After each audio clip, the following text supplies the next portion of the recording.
Je suis officier encadrement et défense. J'ai débuté ma carrière comme chef de peloton à Coxyde et je l'ai terminé à Safranberg, à l'école royale technique de Safranberg en tant que lieutenant-colonel et directeur des formations. Mais entre-temps, j'ai beaucoup voyagé, j'ai fait 18 mutations, donc je suis passé par Florène, Bierzet, Beauvechain, le CRC Aiglon, les écoles diverses, Sint-Truiden, Tongeren, voilà. Ça c'est mon parcours, mais je suis toujours resté dans la même spécialité, à savoir officier d'encadrement et défense.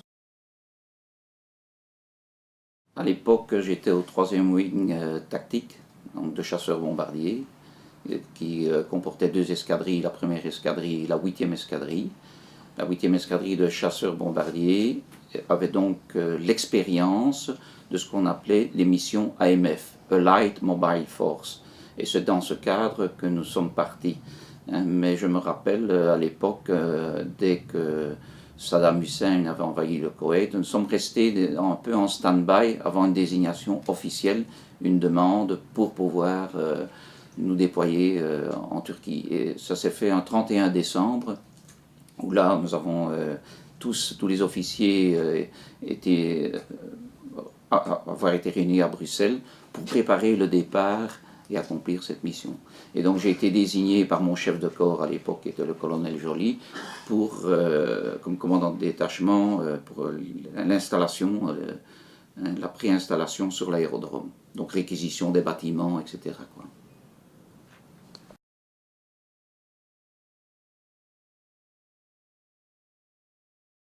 Donc je devais réquisitionner 4 hôtels dans Diyarbakir même. Et donc je devais leur demander de patienter pour être payé. Donc les répartitions du personnel avaient déjà été effectuées au préalable dans ces hôtels. Et je me souviens, ne voyant pas venir le gros du personnel, les hôteliers, les managers des hôtels commençaient à être sérieusement fâchés. Ils disaient, bon, soi-disant qu'ils perdaient, mais c'était la période d'hiver, donc ils ne perdaient rien du tout pour leur clientèle. Mais bon, ça a créé des problèmes au point qu'il y a un hôtel qui n'a plus voulu nous accepter. Et nous avons dû rassembler le personnel dans 3 hôtels au lieu de 4. Là, ça c'est pour l'anecdote, quoi. Et alors, non seulement il y avait beaucoup de brouillard sur la base, mais il faisait très froid. Et je me rappelle avoir demandé aux hommes de bien vouloir loger dans le hangar, ce qui s'est fait sans problème. Il y avait une entente formidable, ça je dois dire, une bonne cohésion au sein des équipes. Oui. Alors, nous étions 250, je crois, sur place. Donc il y avait de tout, en fait, aussi bien de la police militaire, donc des policiers, que des techniciens. Ça c'était le gros, ce sont les techniciens avions, donc pour entretenir les avions et les rendre opérationnels sur place, quoi. La guerre s'est déclenchée au mois de février, et donc au mois de mars, c'était le retour du matériel. Notre crainte, c'était éventuellement le chimique, sachant que Saddam Hussein pouvait éventuellement lancer des missiles sur le sud de la Turquie. Oui, c'était ça le gros stress. Donc, il a fallu que nous évoluions constamment avec le masque à gaz autour du cou, etc. Oui. J'ai eu des contacts avec mon homologue turc, qui était un major comme moi, mais les relations étaient relativement difficiles. J'avais l'impression qu'on prenait un petit peu pour un espion. Je sentais, tiens, qu'est-ce qu'il vient faire ici? On ne doit pas trop leur dire, pas trop leur donner, c'est secret, etc. La détente s'est faite sur la fin, un peu tard. Et je crois que c'était les problèmes que rencontrait aussi mon chef de corps sur la base avec les autorités turques. C'était pas évident. C'était pas évident.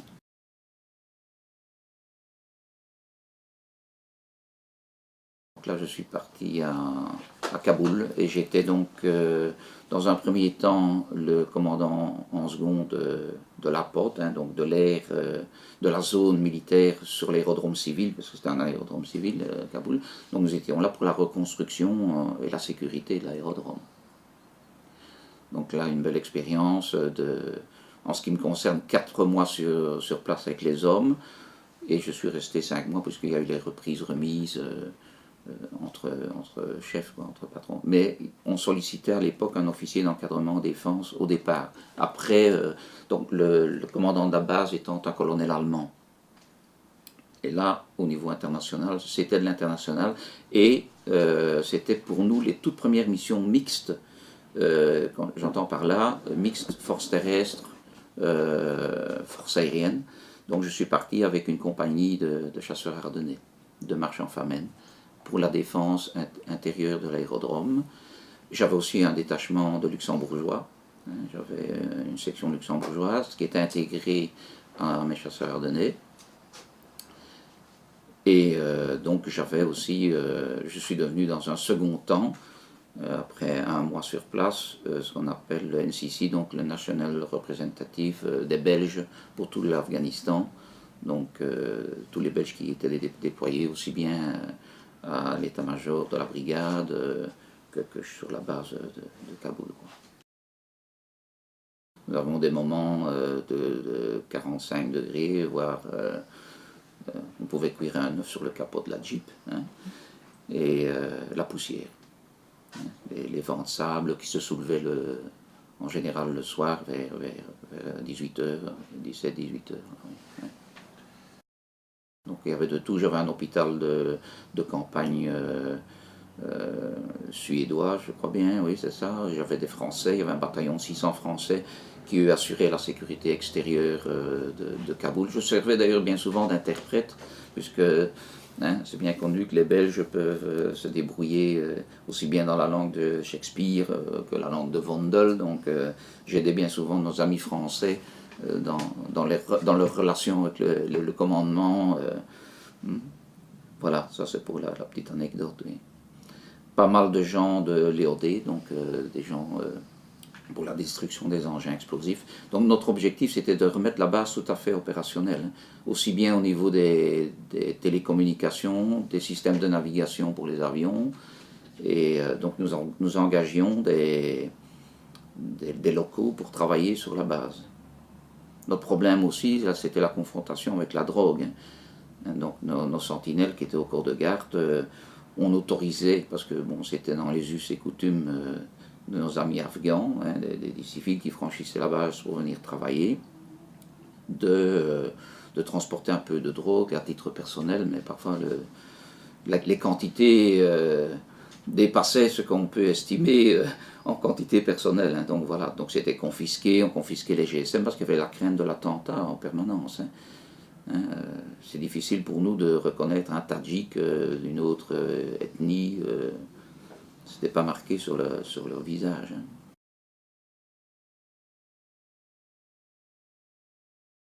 Mais il faut parfois un petit temps de réadaptation. Je ne vous cache pas. Bon, nous-mêmes, on ne s'en rend pas toujours compte.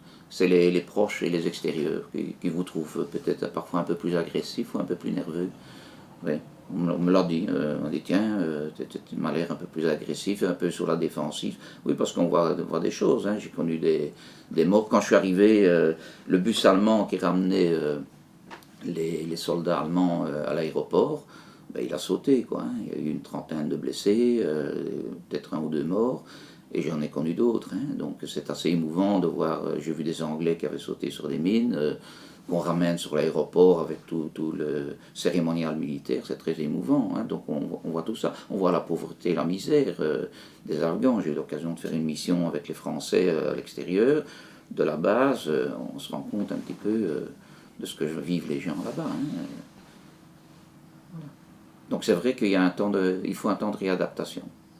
Et pour l'épouse, qui a dû assumer toutes les tâches toute seule, hein, donc moi personnellement j'ai 5 enfants, donc elle a remplacé, et puis je viens reprendre ma place, hein, donc là aussi, c'est pas facile pour elle. Elle avait déjà pris le pli de gérer les affaires toute seule, et voilà, je reviens, hein, voilà.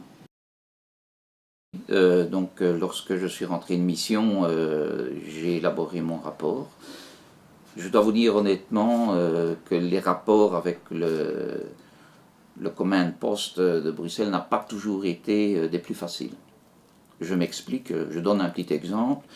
comme j'étais le commandant en second et que j'étais responsable de la sécurité, il me fallait donner des briefings à tous les nouveaux, aussi bien étrangers qui arrivaient sur la base, pour leur donner un aperçu de ce que nous rencontrions tous les jours, les avertir de ce qu'il fallait faire, ne pas faire, hein, les règles d'engagement hein, avec les armes, etc. Et je ne disposais même pas d'un multimédia hein, pour pouvoir donner ces briefings. Donc j'avais sollicité un appareil à nous envoyer sur le premier avion, mais ça a été toute une histoire. Hein. Ça a dû remonter jusqu'à la direction des matériels, hein, des GMR. Et j'ai dû finalement téléphoner au général qui sont donc dit que je ne peux pas avoir un parce qu'il fallait justifier presque en 10 exemplaires, bon là j'exagère, mais tout le monde se rejetait la balle. C'était assez dur au début. Je crois que ça s'est amélioré, mais tout ça a figuré dans mon rapport. C'est un petit détail que je vous donne, mais c'est le petit détail cumulé qui faisait que c'était pas toujours. Hein. Et alors bon, les gens sur place aussi vous prennent parfois, allez, vous infantilisent. Hein, est-ce que tu vas en sortir? Qu'est-ce que tu as? Bon ben on gère les événements, on rencontre évidemment des problèmes, hein, parce qu'on se trouve, j'avais 2000 hommes là, hein, sur la base, hein, c'est pas évident, hein, hein, il faut gérer les problèmes sociaux des gens aussi, hein, ceux qui ne supportent pas la solitude, ceux qui ont des problèmes médicaux, etc. Donc c'est la vie, c'est une vie comme ici, mais bon, à des milliers de kilomètres, quoi, voilà. Avec le stress en plus. Avec le stress en plus, oui. Bien que là, moi j'ai été attaqué à la roquette, le 11 septembre, date commémorative. Hein, l'attaque s'est déclenchée à 22h30 le soir. Donc chacun, là aussi ça fait partie des règles, avait une destination d'un abri sur la base, abri construit de nos propres mains. Hein, mais je dois dire, ça s'est passé dans le calme. J'ai été vraiment étonné, ça m'a frappé. Il n'y a pas eu de stress, de panique, c'est ça que je veux dire. Hein. Il n'y a pas eu de mouvement de panique. Tout le monde a rejoint son abri. Après, on comptait les gens qui y étaient, parce que c'était quand même la nuit. Hein. Et on a été bombardé, attaqué à la roquette jusqu'à 4h30 le matin. Donc, ils ont envoyé à peu près 5 roquettes. Ils visaient essentiellement la base.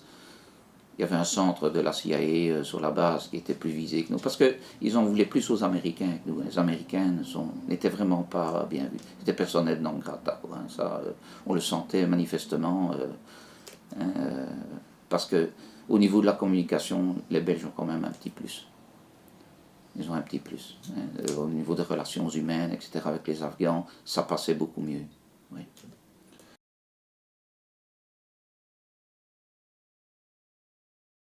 Et je vous le dis franchement, donc j'ai vécu l'Afghanistan, et la question que je me suis posée en revenant, est-ce que j'ai servi à quelque chose? Ça c'est.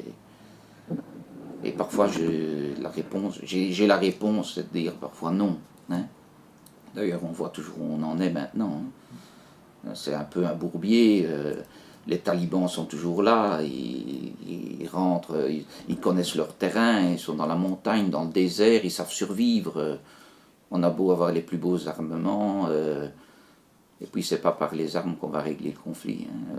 Moi j'ai eu contact avec Karzai, j'ai été privilégié dans ce domaine-là, parce que j'ai eu la visite du ministre de la Défense, M. Flao, j'ai dû l'introduire, etc. C'est quand même difficile. Et puis les cultures différentes, les cultures. Ah oui. Notre mission, c'est sauvegarder la paix. Donc je crois qu'il faut insister sur le mot paix. Et la paix, bon, on sait bien que ça commence chez soi et dans son foyer. Et puis, voilà, que ça se fait... il faut de la communication, hein, il faut se parler. C'est un peu le blocage en Afghanistan. On est là, on remet un aérodrome en ordre, on rétablit les routes, etc. Mais bon, est-ce qu'on parle avec les talibans? Parce que les inepties, c'est qu'à un moment donné, on connaît l'histoire de l'Afghanistan. À un moment donné, les Américains ont aidé les talibans, puis maintenant on se retourne contre eux. On ne fera rien si on ne met pas les gens autour de la table, hein, y compris les talibans. Hein. Ça, il n'y a rien à faire.